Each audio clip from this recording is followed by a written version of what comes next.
Okay, how do we get to work? Cars, right? Cabs? Yes. Cars. Pretty much anything since the early 1900s, thank you, Henry Ford, is done with cars, right? Well, especially now after COVID, everybody wants to have their safe space. Yeah. So car buying is crazy. No, car buying's nuts. So why, Jason, why the hell are we talking about cars on Tartle?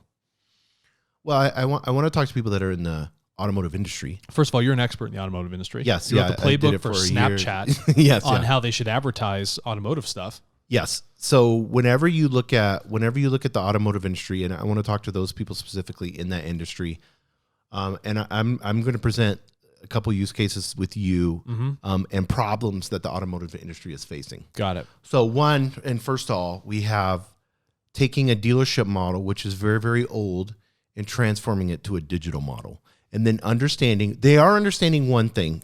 Most dealerships, and everybody will agree on this in automotive, is leads are important. How we handle them is not being done exactly right, because we're left with salesmen that's been there for a month or whatever. But leads are extremely important. So let's start there, because you go ask any owner, principal of any dealership, you ask any sales manager, general manager, they're all going to say we need more leads, and we need good quality leads. Oh, so because they can get quantity. Yeah. You can go to all these different companies and buy lead sources, and they're expensive. Yeah, but what's the problem with that? I got to start and just hit this right now. Okay, we got to fucking squash this. When everybody in the industry is going to the same big three people, yes, handing out leads, what does that mean? You are all squeezing each other. You're all trying to like bite off the same flesh, and there's nothing left, but you got the bone there. Well, it turns into Squid Games. It turns into a Squid Game, right? Yes. So you have to understand, you need to go and meet people differently. Yes. You need to find where the blind spots were. You got to find those individuals that otherwise didn't have their data captured, that aren't on those leads lists that are being shared with everybody else, and you're paying through the nose for something that somebody already else has. That's not an asset. That's a commodity. You're buying a commodity. What you need to do is transition your lead into asset buying. Yes, and leads, the most important thing with the lead is if you're giving if you're just buying leads for lead sakes, and you're just getting a bunch of people that have microsites, because that's how they do it. They have they'll have like... Oh, you went on Auto Trader? Yeah. And then Auto Trader will have, maybe not them specifically, but we'll use them as an example. They will have 1,000 microsites that are out there that are like a sports car one, and then it shows you your inventory, and then, and then it tries to collect a lead from all these different microsites, are like special rebates you only get if you buy a Jeep, and then that's a micro page, and then people fill that. It's just landing page after landing page. But here's the problem. Tell me. Here's the big problem with it all. You're getting information that's passive aggressive information. You're trying to interrupt somebody in something that they're doing, and then you're trying to see if their intent is strong enough to fill out a form. But what do you do after that, and how strong is that intent? Well, do they really want to buy a car? That's a great question. Why are they on the microsite? I don't know. Who knows what link brought them there? Go on Wikipedia, and you ever done the link game? Click on it. It just brings you page to page to page to page to page. How do you really know what the person wants? All you're doing is you're preloading the entire thing with a form because somebody clicked on an ad. Oh, maybe there's like a half a second of interest. What's the established relationship?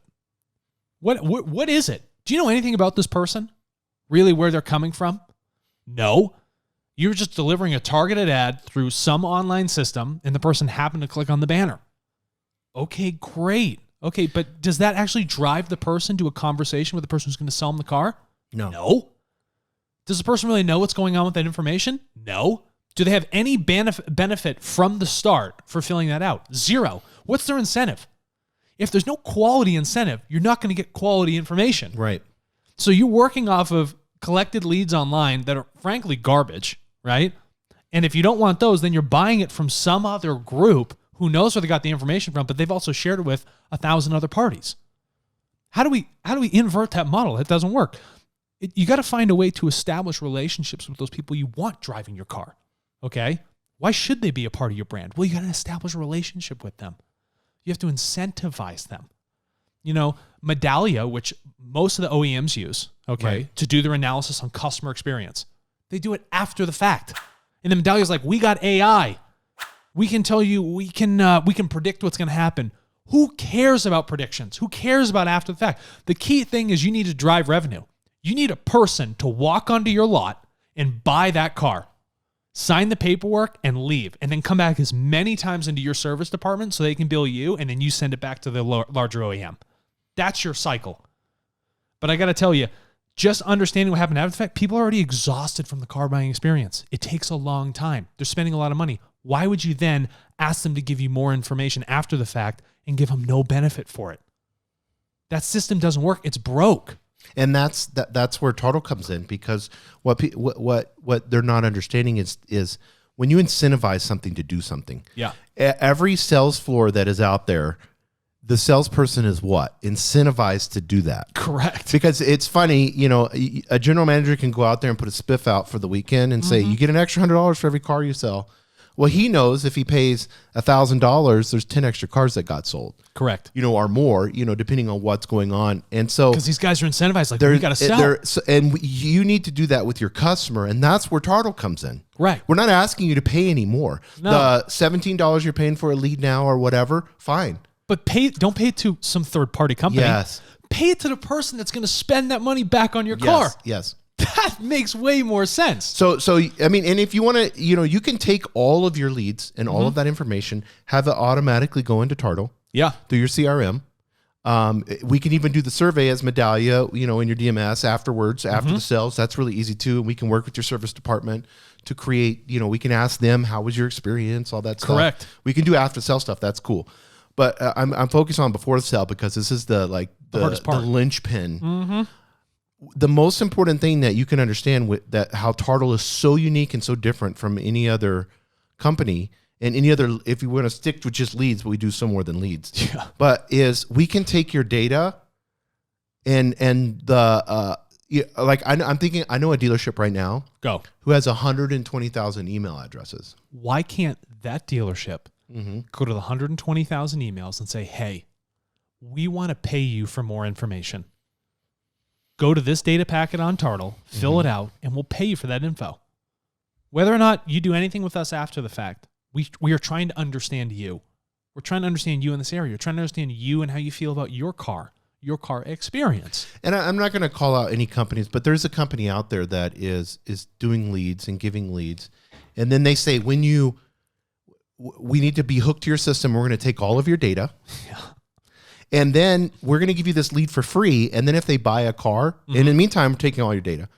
And we could do I won't do a whole show of what they're doing with the data, but you could guess. But you guys can contact us if you would like to know. Hey, Jim, we got this dealership's data. You should check this out.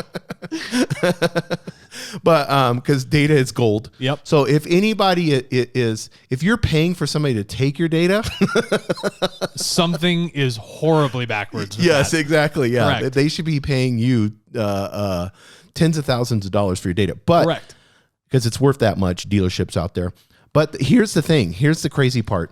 This company is so once you sell the car, then they have proof in their system because they can go in your CRM and look at if it was sold or not, and your DMS. So and then they charge like $395, something like that. So you're paying $400 for a sale of a car. And they gave you that person. You're like, yeah, I'll pay $400. But the problem is they're making dealerships compete against each other. They're making them drive the price below invoice. Correct. So you're already kind of losing money, and then you're going to lose $400 more. For what? For what? So here's what we want to offer. This is our offer. Yeah. Okay. Remove yourself from this sick, deprived market that you're working in. Right. And move into a new one. Move into one where you have an established relationship, where you determine the price, it's not being squeezed, and the lead that you get is fully qualified, and it becomes an asset. And you pre-establish the relationship with that person. Not after the fact when you've done all the work and hopefully incentivize them to buy a car and they come in and then you ask them to do a survey. What's the likelihood of that? Right. Disney World has the hardest time getting surveys from people. And usually the other ones that fill it are the ones that are pissed off. Right. So how do you capture the people ahead of time to really know? And they'll be cool with you contacting them because you've already paid them. Right. They're like, this, okay, I'm cool. I get it. They were already incentivized to establish that relationship with you. There's an exchange. There's something real going on. Not, Why is this person calling me or sending me? I don't know who you are. Where'd you get my info? Yeah, and this is some old school system that we have set up because automotive industry is one industry we're a tech company to deal with a ton of industries. So this isn't some BDC business development center we have set up out of country and we're just, spamming people. None of that is happening. This is going directly to the person that you want to speak to. Correct. And we can take the leads that you have now and we could show you that. In fact, we have an offer. Yeah. For people, what the first data packets? What's your first 5,000 data packets? We'll pay for it. So if you want to bake that into your leads up to your first 5,000, we'll do it. We'll prove to you.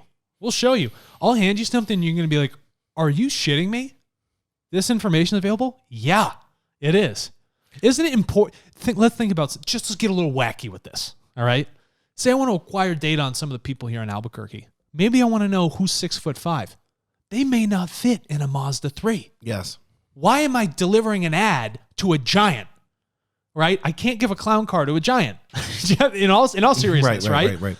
I should be delivering them an ad for our largest vehicle. That's probably what's going to make the most sense. Don't I want to know how much disposable income this person has? Would I want to know what they're currently driving? What the value of that is ahead of time? What their favorite colors are? What they're looking for? If they have a preference towards leather? How they want to be treated when they come to the dealership? Do they want to buy a car? Do they want to refinance? You would know all of this. You're going to know all of that information. And the cool part about it too is maybe you want to have them not just be incentivized, but maybe you want to have them.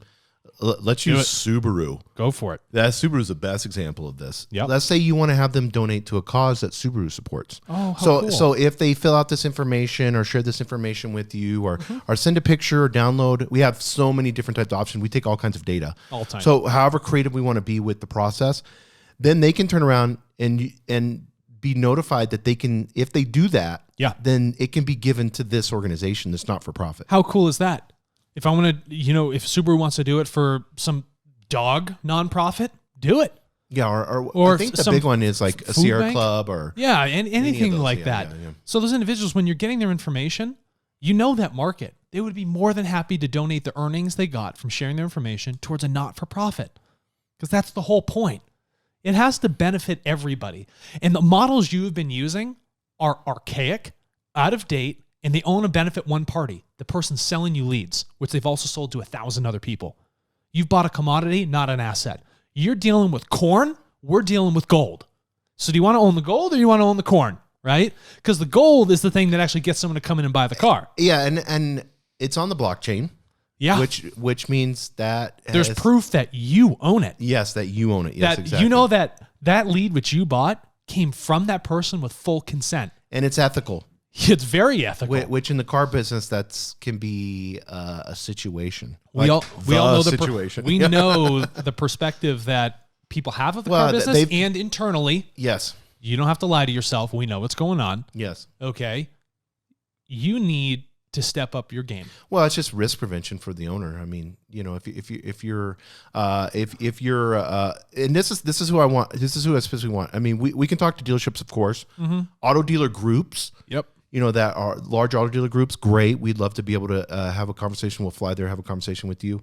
OEMs. Yep. We'd love to talk to it. But if you're a small dealership or a dealership that's out there and you would like to get your first up to 5,000 data packets and team up with us, we'd love to use you as a case. I love that. Yeah. I really think that we can help the automotive industry. Yes, 100%. And I will hammer this over and over and over and over. The money you pay is going towards that end user. This is not to make Tartle rich. Yeah. We have a free marketplace. I'm so adamant about this, right? Because people are like, oh, these guys are just trying to make... Well, listen, everybody's got to make money to survive. But you have to understand the value which you're willing to pay for that information goes towards that person. Yes. Tartle will not take that money away from that end user. No. Ever. It all goes to them. Mm-hmm. We have to be clear about that. We brought on our chief revenue officer. This is how I explained it to him. You are not the chief revenue officer for Tartle. You are the chief revenue officer for the people on Tartle. Totally changes perspective. Totally changes the game. 100%. Is this clear? Yes. So what I would like to do is I'd like to speak to all those businesses out there. If you want to start generating ethical leads, which are assets, and not work in this commodities world where you're already on the tightest margins and you're dealing with things that are very risky and you're completely unsure what's going to happen. If one thing goes wrong and you're on that margin, you can kiss your profits goodbye for the year. One bad lawsuit, one thing that happens with that data, it's over. It's game over. Things are not going to look good. That dealership's going to hurt. You're going to have to lay off some people. Let's prevent those things from occurring. Let's get ahead of it. Let's be defensive against these things.